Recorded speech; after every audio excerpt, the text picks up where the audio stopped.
இந்த காலையில எழுந்த உடனே தும்மல் வருது அப்படிங்கிறதுல முதல் விஷயம் நிறைய பேருக்கு இருக்கிறது அலர்ஜிக் ரைனைட்டிஸ் அப்படின்னு நம்ம சொல்லுவோம். நம்ம பெட் வந்து அதில் ஏதாவது தூசி வந்து இருக்குது, இல்லை நம்ம பெட்ஷீட்டில் வந்து தூசி இருக்குது. அந்த காலை நேரத்தில் வந்து பார்த்திங்கன்னா நம்ம உடம்போட டெம்பரேச்சர் வந்து மாறும்.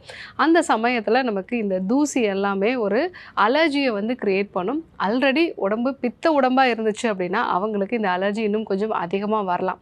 ஸோ இந்த காரணங்களால் காலையில் எழுந்த உடனே தும்மலோட மூக்குலேருந்து தனித்தனியாக வந்து கொட்டுறது, மூக்கு அடைப்பு வந்து உண்டாகுது. சில பேருக்கு அது ஒரு மணி நேரம் 2 மணி நேரம் வரைக்கும் இந்த மாதிரியான தும்மலோட மூக்குலேருந்து தண்ணி கொட்டக்கூடிய ஒரு நிலை இருக்கும். இதை வந்து அலர்ஜிக் ரைனைட்டிஸ் அப்படின்னு நம்ம சொல்லுவோம்.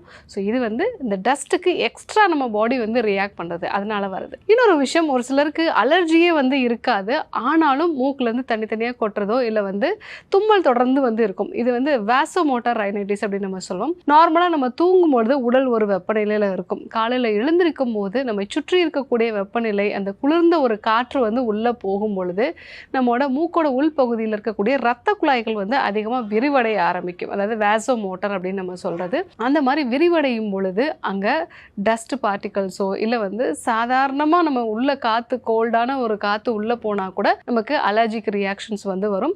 ஸோ மெயினாக தும்மல் அப்படிங்கிறது வந்து மூக்குலேருந்து தனித்தனியாக கொட்டுறது இல்லாமல் மைல்டாக ஒரு தும்மல் மட்டும் தொடர்ந்து இருக்குது, ஒரு 10 தும்மல் 20 தும்மல் வந்து போடுறாங்க காலை நேரத்தில் மட்டும் அப்படின்னா அதை வந்து வாசோமோட்டார் ரைனைட்டிஸ் அப்படின்னு நம்ம சொல்லுவோம். மூன்றாவதாக நிறைய பேருக்கு மூக்கடைப்பு வந்து இருக்கும். அந்த மூக்கடைப்போட ஒரு தொடர்ச்சியாக வாயை திறந்துட்டே வந்து தூங்கக்கூடிய ஒரு நிலை வந்து இருக்கும். ஸோ அதனால் வந்து வாய்ப்பகுதி ரொம்ப ட்ரை ஆகுறது, மூக்கோட உள்பகுதியில் வந்து ரொம்ப ட்ரை ஆகுது.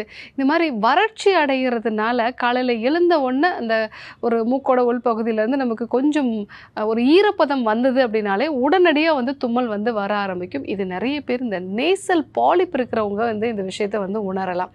ஸோ வாயை திறந்துட்டே தூங்கக்கூடிய நபர்களுக்கும் காலையில் எழுந்த உடனே வந்து தும்மல் வரதுக்கான வாய்ப்புகள் இருக்குது. 4வது, சைனஸ் பிரச்சனை வந்து இருக்குது. சைனசைட்டிஸ் மாதிரியான பிரச்சனை இருக்குது. அவங்களோட தலைப்பகுதியில் இருக்கக்கூடிய காற்றறைகளில் வந்து சளி தேங்க ஆரம்பிக்குது. அது நைட்டில் தூங்கும் பொழுது அந்த சளி வந்து உள்ளேயே தேங்க ஆரம்பிக்கும். பட் காலையில் எழுந்திருக்கும் போது அந்த சைனஸ் வந்து ஓப்பன் ஆகி உங்களுக்கு சளி வந்து வெளியில் வரும் பொழுது தொடர் தும்மல் மூலமாக அந்த சளி வந்து வெளியே வர ஆரம்பிக்கும்.